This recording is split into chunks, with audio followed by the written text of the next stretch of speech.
नमस्कार, आम्ही kitchen lovers मध्ये आपल्या सर्वांचं स्वागत आहे। तर आज आपण बनवणार आहे इन्स्टंट कुकर मध्ये सांबार। सांबार कसं बनवायचं ते मी तुम्हाला दाखवते। आता त्याच्यासाठी आपण सर्वात आधी ह्या डाळी भिजत घातल्या होत्या 10-15 मिनिटांसाठी। तर तुरीची डाळ आहे, मसूरची डाळ आणि मुगाची डाळ आहे। हिला आपण आता सांबारच्या फोडणीसाठी तयारी करून घेऊ। त्याच्यासाठी 2 पळी तेल घालू कुकर मध्ये। आता आपला कढीपत्ता आपण टाकलेला आहे। आता आपण बारीक लसूण आणि अद्रक एकदम बारीक चिरून घेतला होता तो पण टाकून द्या। त्याला मस्त लाल तसा होईपर्यंत परतून घ्या। तर हे आपलं मस्त लालसर झालेलं आहे। तर आपण जिरा आणि मोहरी टाकून घेऊ। 1 चमचा जिरा घेतला, अर्धा चमचा मोहरी घेतलेली आहे मी। त्याला मस्त एकदम असं तडतडून फोडणी घालून घ्या।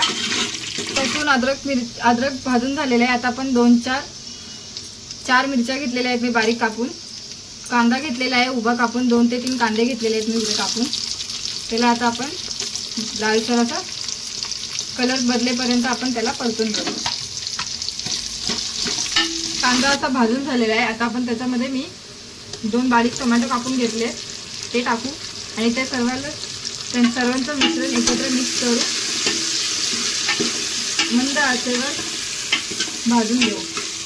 आता आपलं सगळं भाजून तयार झालेलं आहे। आता आपण ह्याच्यामध्ये मसाला टाकूया। घरचा मसाला टाकते मी 2 चमचे।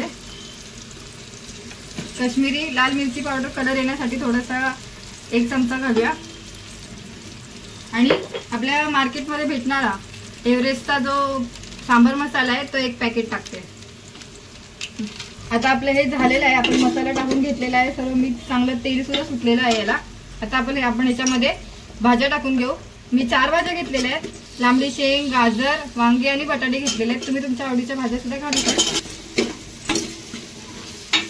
मिक्स करून घेतल्यानंतर आपल्या चवीनुसार आपण ह्याच्यामध्ये मीठ घालून घेऊ। आपलं मसाले घालून झालेले आहे, मिक्स भाज्या पण घालून झालेले आहे। आपण ना याला 5 मिनिटं झाकण उलटं करून ठेवू। तोपर्यंत आपण साईडला बारीक गॅसवर थोडंसं पाणी गरम करायला ठेवू। थोडं कोमट पाणी घातलं तर सांबारला टेस्ट कशी चांगली येते आणि त्याचं व्यवस्थित मिश्रण पण होतं। आता आपण कुकर खोलून बघूया त्याला चांगलं तेल सुटलेलं आहे की नाही। त्याला मिक्स करून बघूया।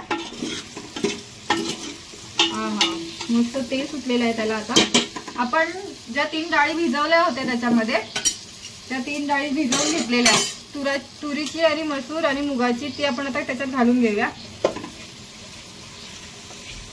आपण हे सगळं मिश्रण आता एकत्र एकजीव करून घेऊ, मिक्स करून घेऊ। मिक्स झाल्यानंतर आपण जे बारीक गॅसवर गरम पाणी करायला ठेवलं होतं कोमट पाणी ते घालून घेऊ। म्हणजे आपला सांबार कसं असं तयार झालेला होऊन जाईल। 5 शिट्ट्या झाल्या की लगेच सांबार तयार। कोमट पाणी असं तयार झालेलं आहे। आपण कोमट पाणी घालून घेऊ त्याच्यामध्ये।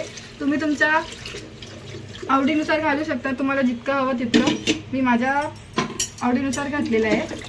मस्त असं सर्व मिक्स करून घेऊया। बारीक चिरलेली कोथिंबीर आहे ती आपण मस्त अशी वरतून टाकून घेऊया आणि कुकर आता बंद करून 5 शिट्ट्या होऊन देऊया। म्हणजे आपले सांबार कसं तयार। वा, कलर बघा किती भारी आलेला आहे। आपले सांबार तयार झालेलं आहे। आपण ह्याला कोथिंबीरने गार्निशिंग करून घेऊ। आणि असेच नवीन माझे व्हिडिओ पाहण्यासाठी माझ्या चॅनलला लाईक करा, शेअर करा आणि सबस्क्राईब